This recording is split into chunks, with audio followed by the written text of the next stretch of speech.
Mesdames et messieurs, bonjour. Je suis Léonard Fandja, le directeur de publication du journal en ligne Les Visages d'Afrique.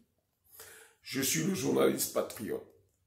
Le Visage d'Afrique, le journal Les Visages d'Afrique est un organe de presse panafricain et panafricaniste, dont la ligne éditoriale est le combat pour le triomphe de la justice et de la vérité.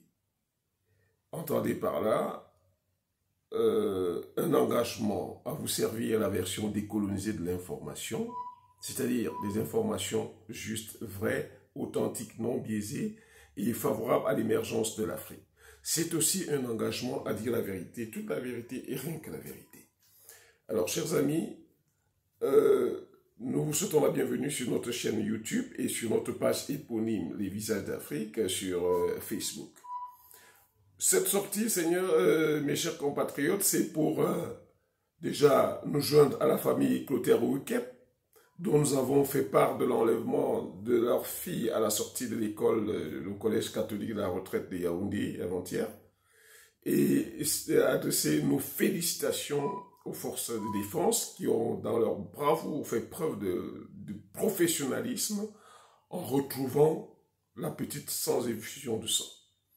Salut aux forces de défense camerounaises, aux hommes de sécurité, et pour ce travail. Nous souhaitons que cela aille de l'avant, qu'il continue. On a horreur d'entendre qu'on a tué, on a enlevé et qu'on ne retrouve pas. De grâce, vraiment, nous invoquons nos ancêtres, nous invoquons le Dieu Tout-Puissant afin qu'il verse toute sa force et son inspiration pour aider les forces de sécurité chargées de sécurité et de défense au Cameroun pour nous mettre à l'abri de ces genres d'actions. Salut aux artistes, salut donc aux nos forces de l'ordre et merci pour ce travail digne vraiment de vrais professionnels. Alors à ceux qui ont tenté cette aventure, je voudrais que ça serve de leçon aux autres qui sachent que ce qui se passe ailleurs, il faut qu'ils arrêtent un peu parce que on voit beaucoup de choses qui se passe actuellement. Le monde est en ébullition, c'est la guerre en Ukraine. Israël, comme toujours, continue à verser dans l'arrogance. Certes, elle a été provoquée, mais c'est elle qui a...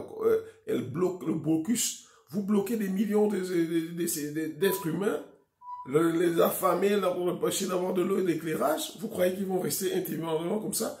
Je voudrais en profiter pour dire aux forces occidentales, aux pays occidentaux qui cautionnent toujours ce que fait Israël, que le ministre Burkinabé a dit même l'ONU finira par subir un coup d'État. D'abord le BRICS, l'aveuglement des Occidentaux ne conforte que davantage les BRICS dans leur perspective et détermine et montre la voie aux gens que les gens, leur attitude pousse les gens à comprendre que la bonne voie de nos jours, c'est les BRICS. Tout le monde doit aller aux BRICS. D'abord que depuis le mois dernier, le yuan chinois a déclassé l'euro dans le système SWIFT des transactions financières mondiales. Le dollar reste encore en tête, le yuan est passé à la deuxième position. C'est un avant-goût et même le dollar va en subir. On leur demande, nous demandons aux dirigeants africains d'être lucides, profiter de la guerre en Ukraine. La guerre en Ukraine est une chance pour les chefs d'État africains qui, soucieux d'affranchir leur pays de l'esclavagisme à eux imposé par le dollar et l'euro. Et pour terminer, j'invite le gouvernement camerounais à s'occuper des enseignants. Les enseignants ont droit au salaire. Le Code du travail prévoit qu'on travaille pour avoir un salaire. Il faut payer les enseignants. Je vous en prie. Merci. On l'a récupéré, voilà les grands bandits là derrière là-bas. Alors les mains. Voilà les mains. Voilà les chiens. Voilà la petite fille là. Peut-être pas comme une fois. Voilà les bandits là. Vive la gendarmerie camerounaise. Voici la petite fille du collège de la retraite qui a été kidnappée hier. Voilà oui. Les bandits qui ont pris, qui voilà. Là voici.